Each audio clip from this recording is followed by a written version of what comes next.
So good morning guys. तो चलिए start करते हैं आज के यानी कि नया महीना स्टार्ट हो रहा है 2025 का तीसरा महीना। तो मार्च के पहले तारीख के इंपॉर्टेंट करंट अफेयर्स के प्रश्न हम लोग यहाँ पे कवर करेंगे। और आज का सबसे इंपॉर्टेंट प्रश्न ये रहा आपके सामने कि अभी हाल ही में सेबी के 11वें अध्यक्ष के रूप में भी किसे नियुक्त किया गया है। तो सही उत्तर हो जाएगा तुहिन कांत पांडे को। और तुहिन कांत पांडे ये कौन है? इनका नाम हमने पढ़ा था कुछ दिन पहले। ये हमारे वर्तमान में वित्त सचिव है, फाइनेंस सेक्रेटरी, और अभी इन्हीं को सेबी का नया अध्यक्ष चुना गया है। और इस तरह से वो सेबी के 11वें अध्यक्ष बने हैं, सेबी के 11वें चेयरमैन बने हैं और इनका कार्यकाल 3 साल का होगा। अच्छा, इन्होंने किनका स्थान लिया? माधवीपुरी बुच का स्थान लिया है, जो आप जानते हो सेबी की पहली महिला अध्यक्ष है। अभी उनका कार्यकाल 28 फरवरी 2025 को समाप्त हो गया। तो अब सेबी के हमारे नए 11वें नंबर के अध्यक्ष कौन बन गए हैं? तुहिन कांत पांडे बन गए हैं। तो ये नाम अब आपको याद रखना है। अब हम सेबी की बात करते हैं पहले। तो देखो, सेबी मतलब security and exchange board of India. वैसे तो इसकी स्थापना 1988 में भारत सरकार की तरफ से कर दी गई थी, लेकिन आधिकारिक तौर पर सेबी को कानूनी मान्यता मिलती है 1992 में। मुख्यालय आप पूछोगे कहां पर है? मुंबई में है। और अब अध्यक्ष बन चुके हैं तुहिन कांत पांडे। इन्होंने माधवीपुरी बुच का स्थान ले लिया है। सेबी से और कुछ याद दिलाऊं आपको करंट अफेयर्स के प्रश्न। तो सेबी ने निवेशकों की शिकायतों का समाधान करने के लिए स्कोर 2.0 सिस्टम लॉन्च किया था। सेबी ने निवेशकों के लिए सारथी 2.0 ऐप लॉन्च किया था। द एशियन बैंकर ने एशिया प्रशांत में best conduct of business regulator का पुरस्कार दिया था सेबी को। अभी सेबी ने विशेष निवेश कोष स्पेशलाइज्ड इन्वेस्टमेंट फंड का गठन किया था, सेबी ने ही। उसके अलावा आई स्पोर्ट पोर्टल को लॉन्च किया था सेबी ने। और सेबी ने ही धरोहर नाम से सिक्योरिटीज मार्केट के लिए डिजिटल ज्ञान भंडार शुरू किया। सेबी ने अभी मित्र प्लेटफॉर्म भी लॉन्च किया था। तो इन सब कारण से सेबी अभी न्यूज में था। तो ये हमारा इंपॉर्टेंट अपॉइंटमेंट वाला प्रश्न था। अच्छा, कुछ 2-4 अपॉइंटमेंट के प्रश्न मैं आपको और याद दिलाता हूं जो कि मोस्ट इंपॉर्टेंट है। जैसे कि अभी आरबीआई के नए गवर्नर बने कौन? संजय मल्होत्रा 26वें नंबर के बने। इन्होंने किनका स्थान लिया? शक्तिकांत दास। और शक्तिकांत दास भी अभी नया अपॉइंटमेंट हुआ है इनका। ये प्रधानमंत्री नरेंद्र मोदी के अभी प्रधान सचिव प्रिंसिपल सेक्रेटरी बने हैं। अब वैसे प्रधानमंत्री जी के अभी इनके अलावा पीके मिश्रा ऑलरेडी प्रधान सचिव हैं, लेकिन शक्तिकांत दास भी बन गए हैं। मुख्य चुनाव आयुक्त चीफ इलेक्शन कमिश्नर नए बने ज्ञानेश कुमार, ये भी 26वें नंबर के हैं। और चुनाव आयुक्त इलेक्शन कमिश्नर विवेक जोशी बने, ये हमने देख लिया। मुख्य आर्थिक सलाहकार चीफ इकोनॉमिक एडवाइजर याद रखना वी अनंत नागेश्वरन है। कार्यकाल बढ़ा दिया इनका 2027 तक। वैसे नीति आयोग के सीईओ का भी कार्यकाल बढ़ गया अभी 1 साल के लिए। नाम है बीवीआर सुब्रमण्यम। ठीक है, तो ये भी कुछ इंपॉर्टेंट नाम है, इनको भी ध्यान में रखना। अगला प्रश्न देखते हैं। फिर अगले में पूछ रहे, भी हाल ही में हैरत उत्सव ये कहां पर मनाया गया? तो आंसर होगा जम्मू कश्मीर में। तो हैरत फेस्टिवल ये कश्मीरी पंडितों के द्वारा मनाया जाता है। ये महाशिवरात्रि पर मनाया जाता है। हैरत का मतलब होता है रात्रि, यानी कि शिव जी की रात। तो ये जो महोत्सव है ये फाल्गुन के 13वें दिन, जो कि फरवरी या मार्च से शुरू होता है और पूर्णिमा तक चलता है। तो सिंपल सा याद रखेंगे, हैरत महोत्सव का मनाया जाता है। ऐसा ही प्रश्न आता है एग्जाम में, तो जम्मू कश्मीर आंसर करना होगा। अब यहाँ पे मैं आपको जम्मू कश्मीर भी लेकर के चलूंगा। जम्मू कश्मीर के कुछ स्टैटिक, कुछ करंट अफेयर्स के प्रश्न आपको रिवाइज कराऊंगा। उसके अलावा कुछ उत्सव महोत्सव जो हमने पढ़े थे वो आपको रिवाइज कराने वाला हूँ। तो पहले हम चलते हैं जम्मू कश्मीर। तो ये रहा मैप में जम्मू कश्मीर। कैपिटल देखो, इसकी कैपिटल श्रीनगर भी है, जम्मू भी है। मतलब इसकी समर कैपिटल तो श्रीनगर होती है, विंटर कैपिटल जम्मू होती है। लेफ्टिनेंट गवर्नर मनोज सिन्हा है, अभी मुख्यमंत्री बन गए उमर अब्दुल्ला। अच्छा, अगर पूछो जम्मू कश्मीर और लद्दाख हाईकोर्ट के नए चीफ जस्टिस अभी बने थे कुछ दिन पहले ही, ताशीर राबस्तान उनका नाम है। यहाँ पे आपको Dachigam national park, Kishtwar national park, Salim Ali national park, ये सब मिल जाएगा। कुछ फेस्टिवल्स यहाँ से देखे, हैरत महोत्सव ये देखो हमने पढ़ा ना आज। उसके अलावा तवी महोत्सव, कंचोट महोत्सव, बंगास वैली महोत्सव, अहरबल महोत्सव, खीर भवानी मेला, चिनार बुक फेस्टिवल का आयोजन अभी श्रीनगर में हुआ था। और दुनिया का सबसे ऊंचा रेलवे ब्रिज ये जम्मू कश्मीर में बन रहा है चिनाब नदी पर। भारत की पहली कैनबिस मेडिसिन परियोजना शुरू हुई यहाँ पे। वर्ल्ड क्राफ्ट सिटी प्रमाणन पत्र पाने वाला चौथा भारतीय शहर बना था कश्मीर। भारतीय रेलवे का प्रस्तावित 59वां डिवीजन मंडल ये जम्मू मंडल बना है। और ये जम्मू मंडल उत्तरी रेलवे क्षेत्र के अधीन होगा। इसे अभी मौजूदा फिरोजपुर डिवीजन को अलग करके बनाया गया है, ये भी याद रखना। अब कुछ उत्सव महोत्सव मैंने आपको रिवाइज कराने के लिए कहा था, तो वो देखो। अगर पूछे पहले अंतरराष्ट्रीय सौर महोत्सव का आयोजन कहाँ पे हुआ था, नई दिल्ली में आयोजन किया था इंटरनेशनल सोलर अलायंस ने। उत्तर पूर्वी राज्यों पर केंद्रित पहला भारतीय कला महोत्सव का आयोजन हुआ था सिकंदराबाद तेलंगाना में, जिसका उद्घाटन किया था हमारी प्रेसिडेंट ने। 50वां उस्ताद अलाउद्दीन खां महोत्सव 2024, जो कि एक तरह का संगीत समारोह है, मध्य प्रदेश में आयोजित हुआ था ये मेहर में। जल जागर महोत्सव छत्तीसगढ़ में। कर्मा पूजा फेस्टिवल झारखंड। अलाई बलाई महोत्सव तेलंगाना। लामलाई महोत्सव मणिपुर। कटी बिहू महोत्सव असम। Flying festival Himachal Pradesh. मेरा हू चोंगबा महोत्सव मणिपुर। तो ये 10 और उत्सव महोत्सव हमने रिवाइज करे, ध्यान रखना। अगला प्रश्न देखते हैं। फिर अगले में पूछ रहे, अभी हाल ही में तीसरी साबा महिला चैंपियनशिप 2025 को किसने जीता? तो सही उत्तर होगा भारत ने जीता। साबा वुमेन चैंपियनशिप 2025। साबा का मतलब हो गया साउथ एशियन बास्केटबॉल एसोसिएशन, मतलब इसका संबंध बास्केटबॉल से है, बास्केटबॉल की चैंपियनशिप है ये। इस बार इसका ये तीसरा संस्करण था। 23 से लेकर 26 फरवरी तक हुआ कहाँ? केडी जादव इंडोर स्टेडियम नई दिल्ली में। भारत ने इसको जीत लिया। भारत ने पहली बार इसमें पार्टिसिपेट किया और पहली बार ही भारत जीत गई। अच्छा, यहाँ पे भारत ने किसको हराया? मालदीव को हराया। इसमें इस बार केवल 3 ही टीमों ने हिस्सा लिया था, भारत, नेपाल और मालदीव ने। तो भारत विजेता रहा, मालदीव दूसरे स्थान पर और सबसे लास्ट में नेपाल रहा। इसका जो पहला एडिशन हुआ था वो 2016 में हुआ था, काठमांडू में। श्रीलंका ने जीता था। दूसरा एडिशन मालदीव में हुआ था, श्रीलंका नहीं जीता था। और अभी तीसरा एडिशन 2025 में जो भारत में हुआ, उसको भारत ने जीत लिया।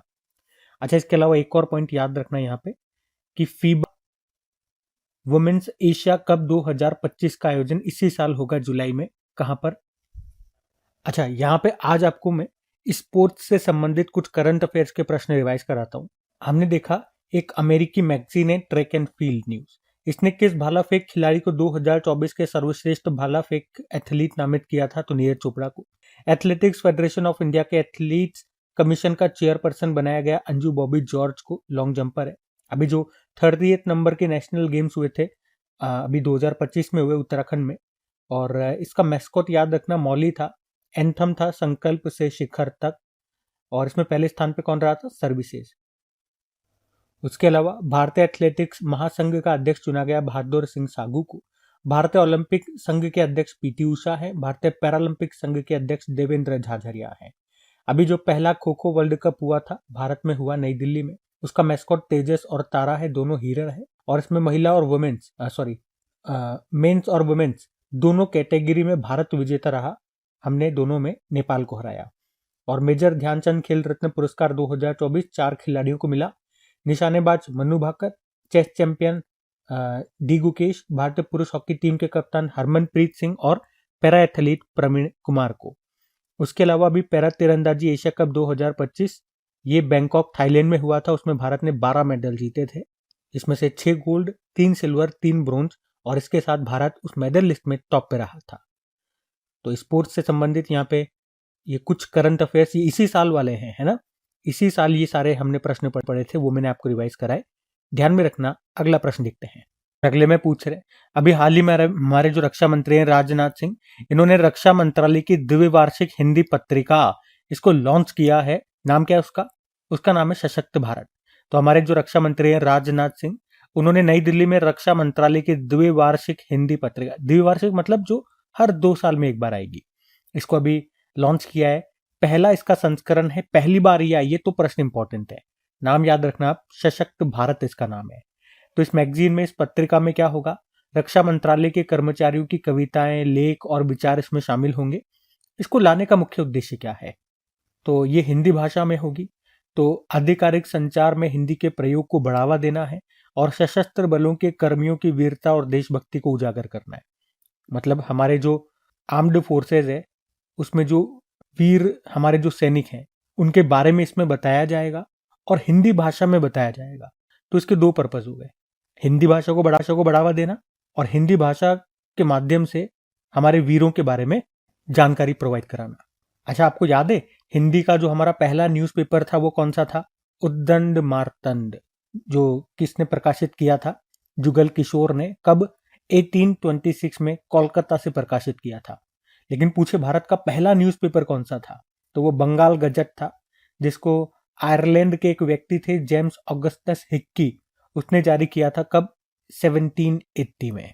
मैं यहाँ पे आपको 2025 वाले करंट अफेयर्स रिवाइज कराता हूँ। ऊपर ये 2024 वाले, लेकिन अभी मैं आपको 2025 वाले रिवाइज करा रहा हूँ। एक तो ये पॉइंट जरूर देख लेना, अभी 2024 के लास्ट में ही हमारे रक्षा सचिव बने थे कौन, राजेश सिंह। उसके अलावा देखो, अभी रक्षा मंत्रालय ने 2025 को सुधारों का वर्ष, ईयर ऑफ रिफॉर्म्स के रूप में घोषित किया था।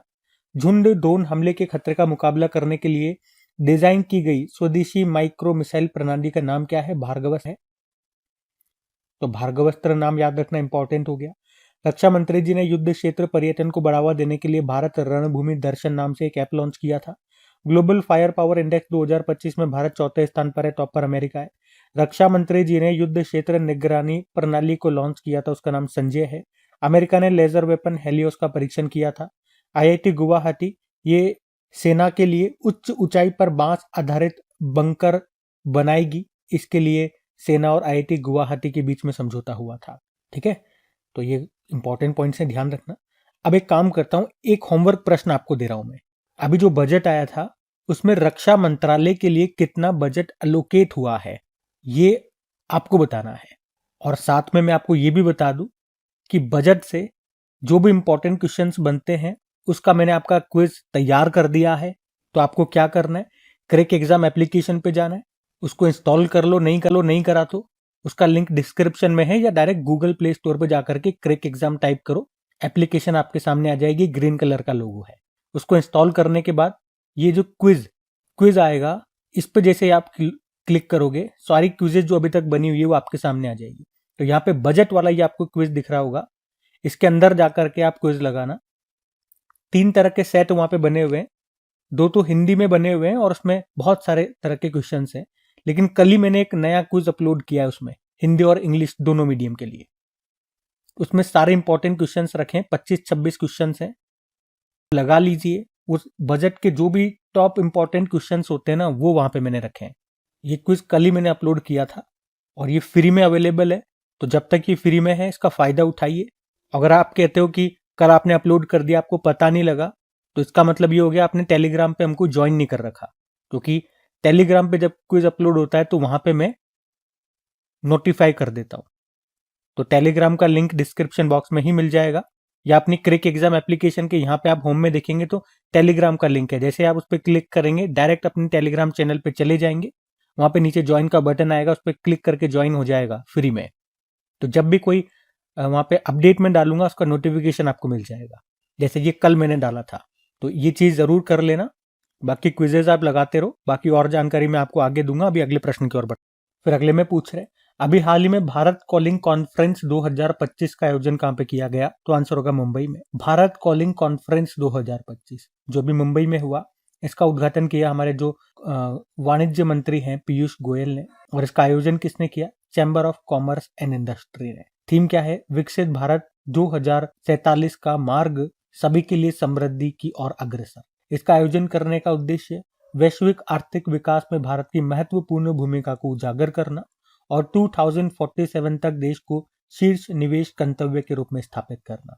तो सिंपल सा याद रखेंगे, अभी भारत कॉलिंग कॉन्फ्रेंस 2025 का आयोजन कहां पे हुआ, मुंबई में हुआ। अब देखो, आज मैं आपको जब भी इस तरह के सम्मेलन या बैठकों वाले प्रश्न आते हैं तो मैं आपको समिट्स वगैरह रिवाइज कराता हूं। तो आज समिट्स रिवाइज न करवा करके यह आयोजन मुंबई में हुआ ना, तो मुंबई किन किन कारण से भी न्यूज में था वो मैं आपको रिवाइज कराता हूँ। देखो, फिर एक तो याद रखना, अभी प्रधानमंत्री नरेंद्र मोदी जी ने मुंबई में ही भारत की सबसे लंबी और सबसे बड़ी शहरी सुरंग परियोजना की नींव रखी थी।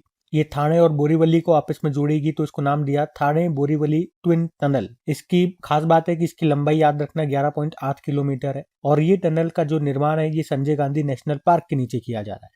ये 2 बातें याद रख लो। बाकी अभी रणजी ट्रॉफी 2023-24 को मुंबई ने जीता था विदर्भ को हरा के, और ईरानी कप 2024 को भी मुंबई ने जीता शेष भारत को हरा के। 2024 में वर्ल्ड पिकबॉल चैंपियनशिप सीरीज ये भारत में ही हुई थी, मुंबई में।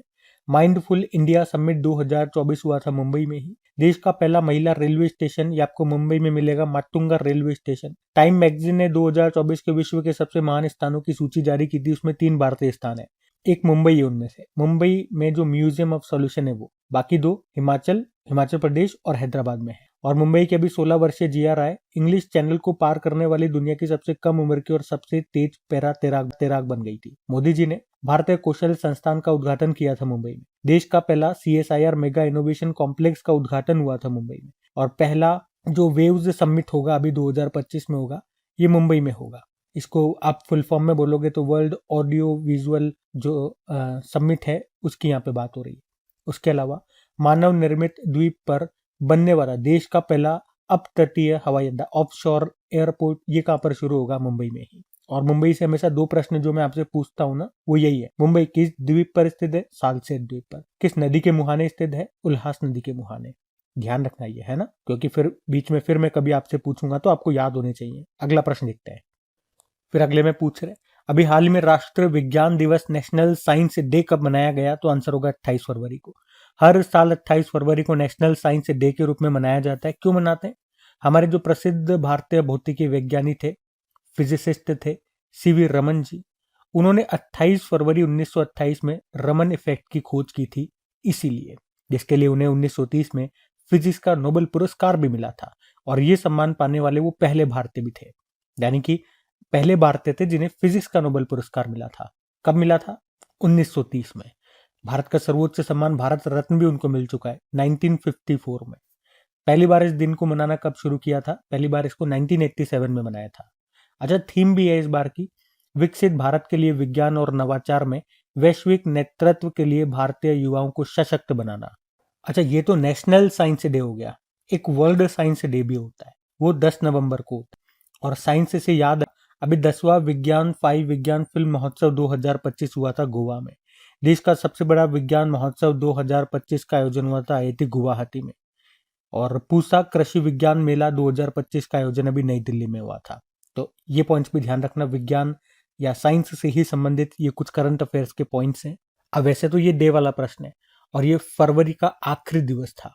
और अगर आप रेगुलर हमारे साथ करंट अफेयर्स पढ़ते हो तो जब भी दिवस वाला प्रश्न आता है उस महीने के सारे डेज में आपको रिवाइज कराता हूँ, जैसे कि कल भी करवाया था, लेकिन आज नहीं कराऊंगा।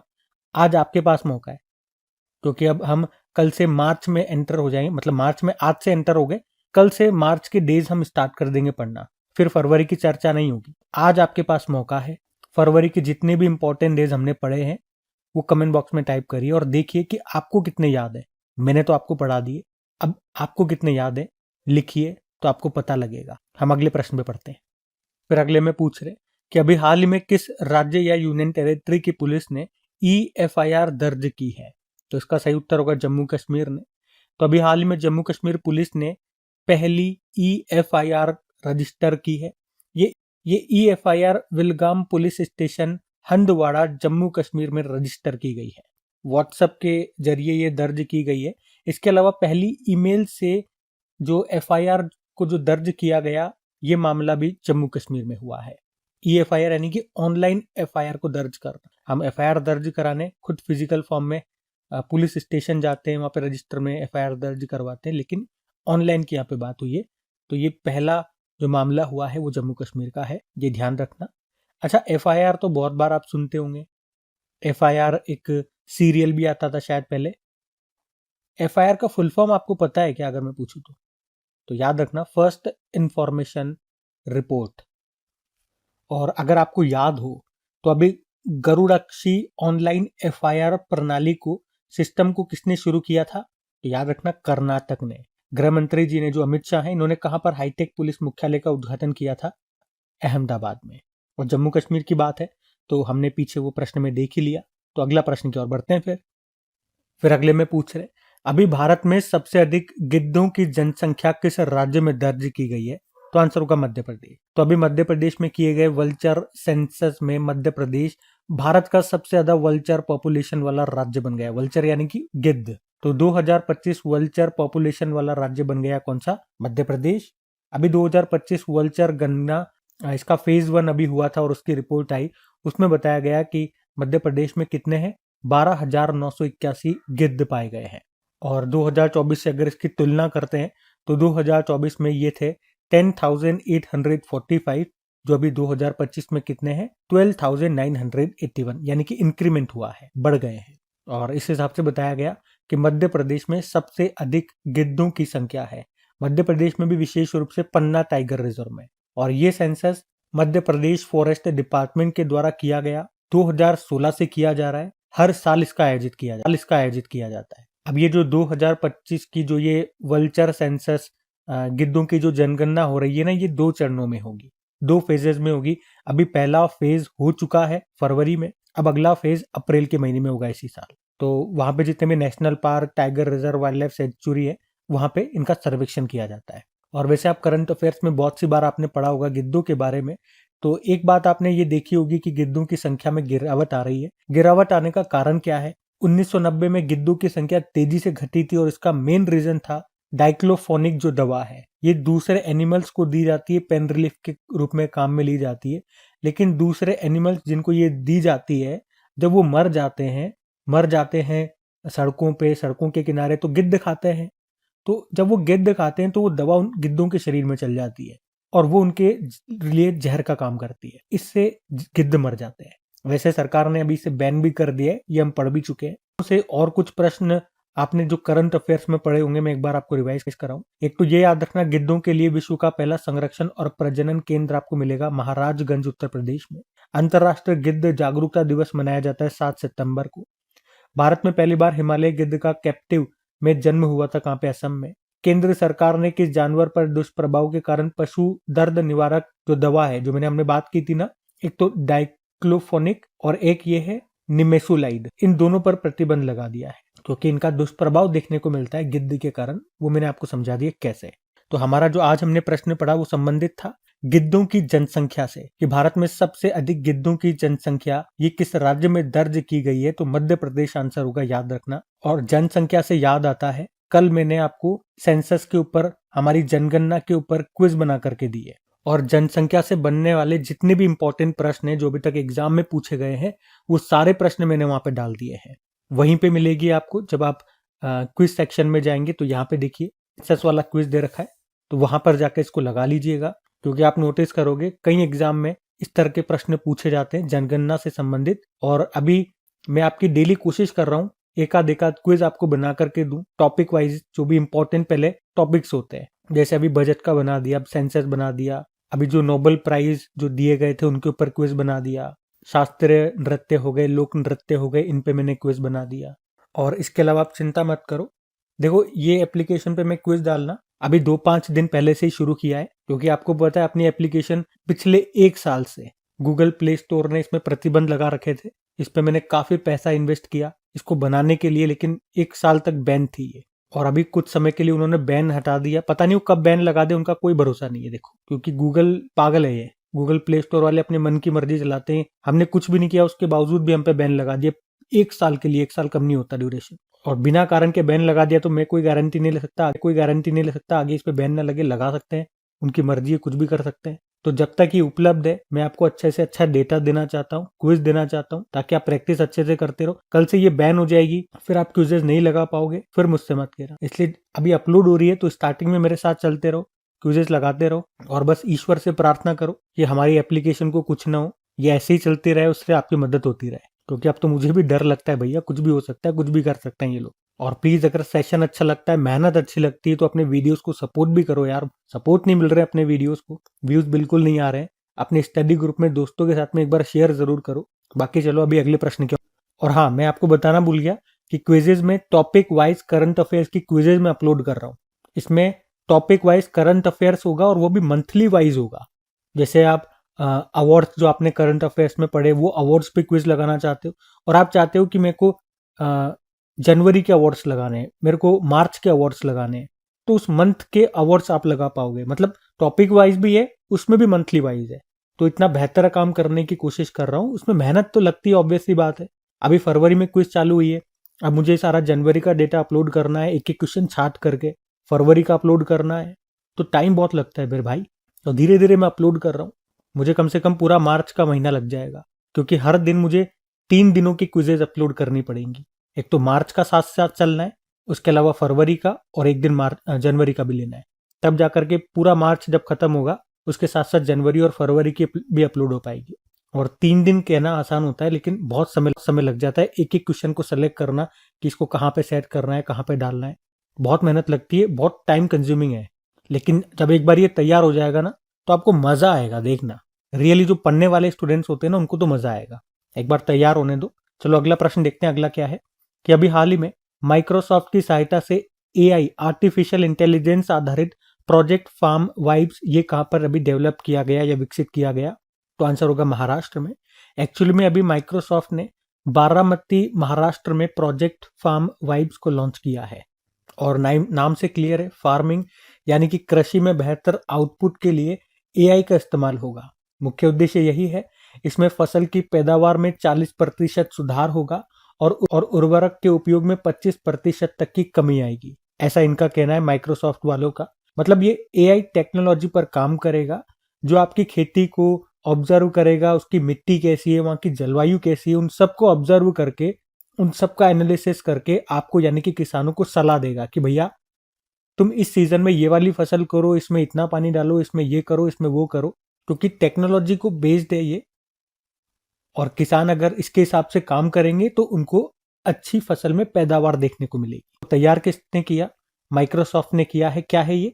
आर्टिफिशियल इंटेलिजेंस बेस्ड एक प्रोजेक्ट फार्म वाइब्स है। और अब इसको लॉन्च कहाँ पे किया गया? महाराष्ट्र में। महाराष्ट्र में भी कहाँ पे? महाराष्ट्र का जो बारामती जो एरिया है वहां पर। अब पहले माइक्रोसॉफ्ट की हम बात करते हैं। तो देखो, माइक्रोसॉफ्ट की स्थापना होती है 1975 में। फाउंडर है बिल गेट्स और Paul Allen. Headquarter Washington DC. CEO Satya Nadella है। आपको याद हो तो अभी हमने पढ़ा था, इसने एक एआई मॉडल मैग्मा को भी लॉन्च किया था। उसके अलावा आर्टिफिशियल इंटेलिजेंस से भी 2-4 प्रश्न मैं आपको रिवाइज कर रहा हूं। तो जेटसन ऑरेन नाम से एक nano super generative AI super computer launch किया था एनवीडिया ने। डीप सीक एआई चाइना का एआई चैटबॉट है। भारत की पहली एआई यूनिवर्सिटी बनेगी महाराष्ट्र में। एआई जनरेटेड बाल शोषण सामग्री को अपराध घोषित करने वाला पहला देश बना यूके। 2025 की जो एआई समिट है, एआई एक्शन समिट हुआ था अभी, तीसरा एडिशन था, पेरिस में हुआ था। अगला भारत होस्ट करेगा। और एआई मॉडल मैग्मा का अनावरण किया था अभी माइक्रोसॉफ्ट ने, ये हमने देख ही लिया। तो ध्यान रखना, ये भी। अगला प्रश्न देखते हैं। फिर अगले में पूछ रहे, हाल ही में जारी ओएजी की रिपोर्ट के अनुसार दुनिया का सबसे व्यस्ततम हवाई अड्डा कौन सा है? तो आंसर होगा दुबई इंटरनेशनल एयरपोर्ट। रिपोर्ट का नाम है 2025 में दुनिया का सबसे व्यस्ततम हवाई अड्डा। इसको जारी किया ऑफिशियल एयरलाइन गाइड ओएजी, जो यूके की एक एयर कंसल्टेंसी फर्म है, उसने। इसमें बताया कि भारत का जो इंदिरा गांधी इंटरनेशनल एयरपोर्ट जो दिल्ली में है, वो 10 सबसे व्यस्ततम हवाई अड्डों में 8वें स्थान पर है। और इसमें टॉप पर कौन है, यानी कि दुनिया का सबसे बिजिएस्ट एयरपोर्ट? ये दुबई इंटरनेशनल एयरपोर्ट है, जो यूएई में है। इसका आधार क्या है, किस बेसिस पर इन्होंने रैंकिंग दी है? तो एयरपोर्ट पर बैठने की क्षमता कितनी है, किसकी सबसे ज्यादा है, वो सबसे बिजिएस्ट इन्होंने बता दिया। जैसे कि दुबई इंटरनेशनल एयरपोर्ट को टॉप पे रखा, तो वहां पे इन्होंने कहा कि 4.8 मिलियन सीटों के साथ ये दुनिया का सबसे व्यस्ततम हवाई अड्डा है। सबसे ज्यादा सीटें यहाँ पर है बैठने के लिए। उसके बाद दूसरे स्थान पे अमेरिका का अटलांटा हार्ट्सफील्ड जैक्सन एयरपोर्ट है। और भारत से हमने बताया 8वें स्थान पर इंदिरा गांधी इंटरनेशनल एयरपोर्ट है। अच्छा, एयरपोर्ट से संबंधित अब कुछ करंट अफेयर्स के प्रश्न मैं आपको रिवाइज करा रहा हूँ। एक याद रखना, zero waste to landfill award ये मिला था तिरुवनंतपुरम एयरपोर्ट को। और उत्तर प्रदेश की पहली एयरलाइन ये कौन सी बनी? शंख एयरलाइन। भारत के पहले self powered indoor air quality monitor का अनावरण किया गया था तिरुवनंतपुरम इंटरनेशनल एयरपोर्ट में, जिसका नाम है पवन चित्रा। नागरिक उड्डयन मंत्रालय ने उड़ान यात्री कैफे को किस एयरपोर्ट पर लॉन्च किया? Netaji Subhash Chandra Bose international airport Kolkata. और 150 गंतव्यों को जोड़ने वाला देश का पहला हवाई अड्डा बना था इंदिरा गांधी इंटरनेशनल एयरपोर्ट। घरेलू मार्गों पर इन फ्लाइट वाईफाई इंटरनेट सेवाएं प्रदान करने वाली पहली भारतीय एयरलाइन ये एयर इंडिया बनी। उसके अलावा मुंबई का छत्रपति शिवाजी महाराज इंटरनेशनल एयरपोर्ट ये भारत का पहला और दुनिया का तीसरा हवाई अड्डा बना था, जिसे एयरपोर्ट काउंसिल इंटरनेशनल से हवाई अड्डा ग्राहक अनुभव के लिए लेवल 5 की मान्यता प्राप्त हुई थी। और Directorate General of Civil Aviation के प्रमुख बने थे फैज अहमद किदवई। अंतर्राष्ट्रीय नागरिक उड्डयन दिवस, इंटरनेशनल सिविल एविएशन डे हम 7 दिसंबर को मनाते हैं। हमारे नागरिक उड्डयन मंत्री एविएशन मिनिस्टर कौन है? के राम मोहन नायडू है। ठीक है, तो ध्यान रखना ये। तो आज की करंट अफेयर्स की क्लास यहीं पे समाप्त करते हैं। कमेंट करके जरूर बताइएगा सेशन आपको कैसा लगा। बाकी पीडीएफ इसकी मिलती है, क्विजेज आपकी मिलती है कहाँ पे, क्रैक एग्जाम एप्लीकेशन पे। मैंने आपको बता दिया कहाँ से इंस्टॉल कर सकते हैं, लिंक डिस्क्रिप्शन में है, या गूगल प्ले स्टोर से आप उसे इंस्टॉल कर सकते हैं। क्विज लगाइए, प्रैक्टिस करते रहिए, खुश रहिए, मस्त रहिए, और सेशन को लाइक नहीं करा तो लाइक कर दीजिए, शेयर जरूर कीजिएगा। चलो अभी कल के करंट अफेयर्स का क्विक रिवीजन करते हैं और सेशन एंड करते हैं। अच्छा, उससे पहले हम अगर बात कर ले टॉप 10 स्टूडेंट्स की रैंकिंग की, तो हमारी जो डेली 20 इंपॉर्टेंट क्वेश्चन की जो सीरीज आती है, जिसमें पिछले एक साल से डेली 20 इंपॉर्टेंट क्वेश्चन आपके लिए लेकर के आता हूँ। तो कल वाले सेशन में जो टॉप 10 स्टूडेंट्स हैं उनके नाम आपके सामने हैं।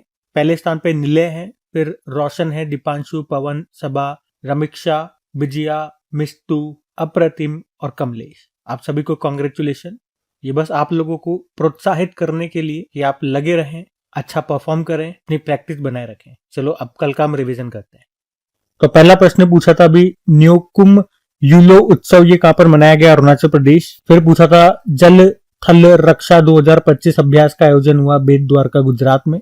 और किस राज्य सरकार ने स्कूली बच्चों के लिए शिक्षा संजीवनी बीमा योजना नाम से एक दुर्घटना बीमा योजना शुरू की? राजस्थान। हाल ही में परीक्षण की गई स्वदेशी रूप से विकसित नौसेना anti ship missile short range का भी अधिकतम मारक क्षमता क्या है? रेंज पूछ रहे हैं 55 किलोमीटर। दूसरा, पिंक लेडीज कप 2025 फुटबॉल प्रतियोगिता कहां पर हुई? यूएई में। एक बुक है I am a soldiers wife, इसको लिखा है गीतिका लीदर ने।